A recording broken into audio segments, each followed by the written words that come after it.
nice to see you again. Right from the very first moments of the Season 4 premiere, From makes it clear that the town definitely hasn't changed, as it seems to be repeating the same pattern of confusion, fear, and manipulation, further drawing the townspeople into a state of despair. While the previous season had plenty of story-defining moments and revelations that gave our favorite characters more than enough to deal with this season, even then, Season 4 is flooding us with many more twists, thus, building up the momentum as the show is said to end with Season 5. Having said that, just in the first episode of From, a lot has happened, but the biggest threat of them all is the man in the yellow suit shapeshifting into a teenage girl and infiltrating the town in broad daylight after using a lost pastor as a Trojan horse. At this point, the townspeople are in more danger than ever because now the monster no longer lurks in the night, but is hiding among them as a harmless girl named Sophia. Given the town's tragic streak of its eternal, tragic, and inevitable life cycle, survival feels more uncertain than ever. So, without wasting another moment, let's discuss what could possibly happen in Season 4 of From Episode 2. Let's get into it. I am changing. The idea of watching Boyd lose hope will not sit well with the town. Just minutes into the episode, we see Boyd take out his stash of bullets and count them as he asks Kenny how many people were living in town. However, he comes up short of ammunition when Kenny mentions there are 47 of them remaining. Unfortunately, just like bullets, Boyd also seems to be out of hope, as it seems like he's accepted his defeat after the smiley creature is born from Fatima. Honestly, after losing his wife and so much more than we're even aware of, while also inconsistently suffering from Parkinson's disease, it's not surprising to see why he's finally started to lose hope. Even if his perseverance is what sets him apart, he's completely demoralized by the return of the monster he once killed. Up until now, we all considered that to be a big win for hope and humanity, but with the smiley creature resurfacing, all hope to escape the town seems to be gone. I don't think we've ever seen Boyd in such a bleak state of mind before, as he's seen preparing for the day when the townspeople would choose how to leave the world, even if they can't leave the wretched town. Planning for the entire town to reach a point where suicide feels like the only option is incredibly dark, but what hits even harder is seeing Boyd struggle to keep it together. I mean, he's supposed to be the one holding everyone up, yet he openly admits his despair to Kenny, Fatima, Ellis, Donna, and Christy. Their reactions say it all, as they're genuinely shaken by the idea that Boyd might be losing his grip, because if he falls apart, the whole town could follow. At its heart, From has always been about that constant push and pull between good and evil. We're talking about the boy in white, the mysterious Ankui children, and even the appearances of people like Father Kotri, who all seem to be guiding the townspeople towards hope instead of despair. That contrast feels important because maybe survival isn't just about fighting monsters, but about choosing what to believe in. That idea comes through clearly when Julie reminds Ethan of something their dad told them, that in a place like this, belief might be the only real power they have. If that is indeed true, then holding on to hope and choosing to believe in something good could be their only way out. But of course, when the townspeople realize how Boyd has been losing hope after the monster he killed rises again, they too will be paranoid, which might just set the town's cycle of despair into motion, thus propagating the man in the yellow suit's ultimate plan.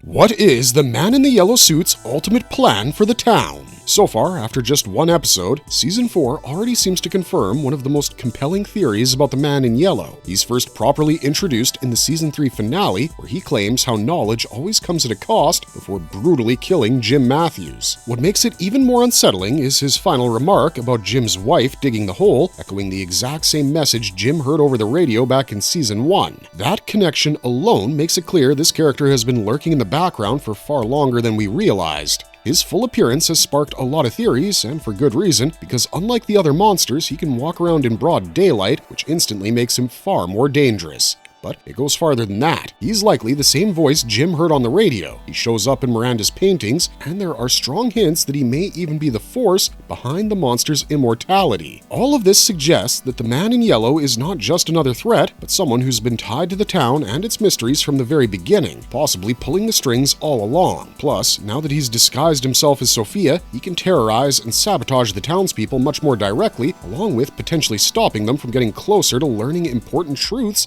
about the town or how to escape it. Even though Jim is dead, and the present-day Julie hasn't met him yet, Tabitha and Jade could still recognize him through the details of their past lives, and that's why he strategically used a disguise to infiltrate the town. That's why nobody suspects Sophie and just believes her to be a poor soul who's now trapped in an unforgiving world. Right before the man in yellow suffocates the pastor, he admits that his favorite part is what comes next, which is watching the residents lose hope, spiral into chaos, and then turn on each other. That line changes everything, as it suggests that the real danger is not just the monsters that come at night or the terrifying hallucinations, but the way the town is slowly pushing people to break and destroy one another. Instead of being hunted, they're about to become the ones doing the killing. What makes this even more disturbing is how easily he could make it happen. If the man in yellow can blend in and disguise himself as one of them, he wouldn't need brute force to get them to do his bidding. He could simply manipulate, provoke, and nudge people past their limits until chaos takes over. However, there's also a deeper implication here. When he calls it his favorite part, this strongly hints that this has all happened before, possibly in previous cycles tied to characters like Tabitha and Jade. That idea alone raises the stakes because it means that this isn't a new nightmare, it's a recurring one. If things really head in that direction, it could lead to some of the most devastating moments in From so far. Watching characters who trust and care about each other, families, friends, and allies, pushed into turning against one another would take the horror to a whole new level. The current group of people, like the Matthews family, Jade, Henry, Victor Kavanaugh, and Boyd Stevens, aren't the first to go through this cycle. The real question now is whether they can finally break it, or if it will end up repeating the same tragic pattern yet again, possibly without even realizing who Sophia really is until it's too late.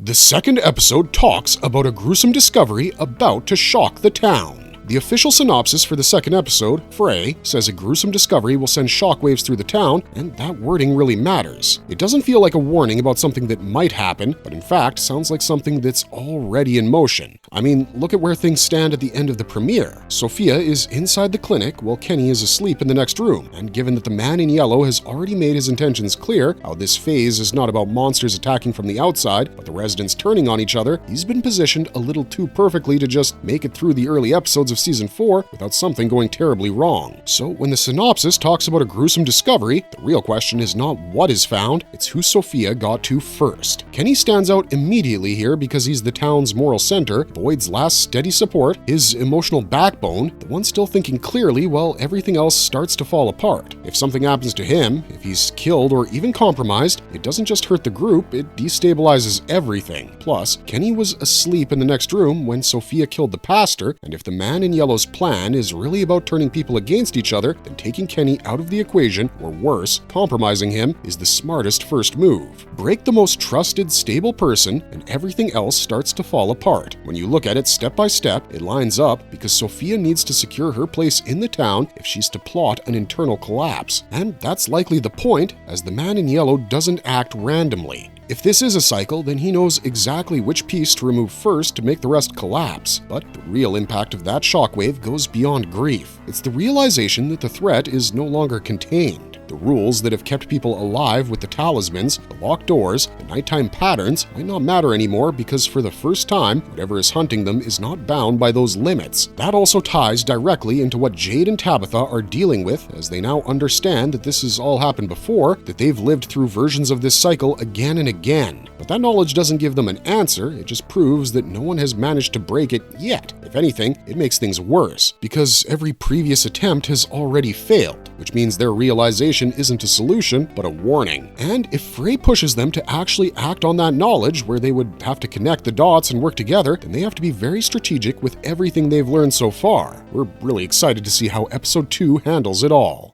We will definitely learn more about Julie's story-walking ability. So this direction for Julie's character was already hinted at in Season 3, but the opening moments of Season 4 confirm it as Julie runs into the woods and finds Jim in order to try and change the story. That moment lines up exactly with when the man in yellow kills Jim. What stands out though is that Julie looks different as her hair is shorter and she's wearing completely different clothing. When we snap back to the man in yellow, who looks at her and asks, "When did you come from this time?" which is a huge clue in and of itself. And just as suddenly, Julie disappears. Not long after, she's back in town, looking like her usual self again, with the same hair, same clothes, and she has no idea that Jim just died.